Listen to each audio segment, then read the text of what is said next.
এবার বেকার ছেলে মেয়েদের জন্য চালু হতে চলেছে যুব শক্তি প্রকল্প। হ্যাঁ, এই মুহূর্তে দারুণ একটা খুশির খবর আপনাদেরকে শোনাতে চলেছি। বর্তমানে যে সমস্ত ছেলেমেয়েরা যুবসাথী প্রকল্পে আগে আবেদন করে 1,500 টাকা পাচ্ছিলেন, এবার কিন্তু তাদের ব্যাংক অ্যাকাউন্টে 3,000 টাকা আসতে পারে, যার ঘোষণা শীঘ্রই কিন্তু হতে পারে। হ্যাঁ, সরাসরি কিন্তু ঘোষণা না হলেও একটা ইঙ্গিত দিয়েছেন মুখ্যমন্ত্রী শুভেন্দু অধিকারী। তিনি জানিয়ে দিয়েছেন বেকার যে সমস্ত ছেলেমেয়েরা রয়েছেন বা চাকরি প্রার্থী যে সমস্ত ছেলেমেয়েরা রয়েছেন তাদের জন্য কিন্তু বড় ঘোষণা হতে পারে। ফলে আশা একটা রাখাই যায় শীঘ্রই হয়তো যুব শক্তি প্রকল্পকে আবারও চালু করা হতে পারে। কবে চালু করা হতে পারে এবং এই যুব শক্তি প্রকল্প নিয়ে কী ঘোষণা হওয়ার সম্ভাবনা রয়েছে সেটা আলোচনা করব। তার আগে এই বেকার ছেলেমেয়েদের প্রকল্প নিয়ে কী ঘোষণা করেছেন মুখ্যমন্ত্রী সেটা একটু শুনিয়ে দিই।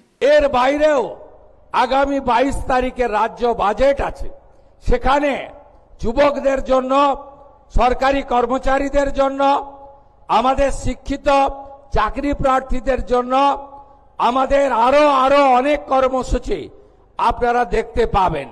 যেহেতু বাজেট আছে আমি তার আগে বলতে পারবো না। তো শুনতেই পেলেন বন্ধুরা, মুখ্যমন্ত্রী শুভেন্দু অধিকারী কিন্তু এবার বড় ঘোষণা করেছেন। তিনি কিন্তু বড় একটা ইঙ্গিত দিয়েছেন। যে সমস্ত বেকার ছেলেমেয়েরা রয়েছেন, শিক্ষিত বেকার ছেলেমেয়েরা রয়েছেন, যারা চাকরি প্রার্থী রয়েছেন তাদের জন্য কিন্তু বড় ঘোষণা হতে পারে এবং 22 তারিখে নতুন বাজেট রয়েছে। এই বাজেটে কিন্তু এদের জন্য বড় ঘোষণা হওয়ার সম্ভাবনা রয়েছে। তিনি পরিষ্কার জানাচ্ছেন যে বাজেটের আগে এই সমস্ত ঘোষণাগুলো করা যাবে না বা বলা যাবে না, তবে একটা ইঙ্গিত তিনি দিয়ে রাখছেন যে সমস্ত বেকার ছেলেমেয়েরা রয়েছেন তাদের জন্য বড় ঘোষণা হওয়ার সম্ভাবনা রয়েছে, চাকরি প্রার্থীদের জন্য বড় ঘোষণা হওয়ার সম্ভাবনা রয়েছে।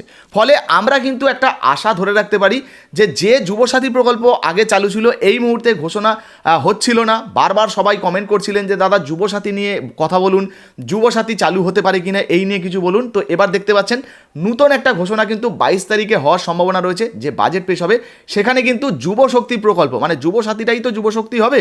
তো এই যুবশক্তি প্রকল্প নিয়ে বড় কিন্তু ঘোষণা হওয়ার সম্ভাবনা রয়েছে।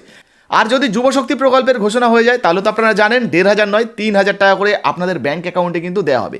তবে ওই সময় যে ঘোষণা হবে বা যুবশক্তির যদি নতুন কোনো ঘোষণা হয়ে যায় সেক্ষেত্রে কারা কারা আবেদন করতে পারবেন, কী কী শিক্ষাগত যোগ্যতা লাগছে, কিভাবে আবেদন করবেন, যেমন এর আগের প্রকল্পগুলো আপনাদেরকে দেখিয়েছি জানিয়েছি সেই রকম কিন্তু পরবর্তীতেও আপনাদেরকে আপডেট দিয়ে দেবো। তাই এখনও পর্যন্ত যদি আপনারা আমাদের ছোট্ট ফেসবুক পেজটাকে ফলো না করেন অবশ্যই ফলো করে পাশে থাকবেন। যদি ইউটিউব চ্যানেলটিকে সাবস্ক্রাইব না করেন অবশ্যই OICSJR লিখে সার্চ করলেই পেয়ে যাবেন।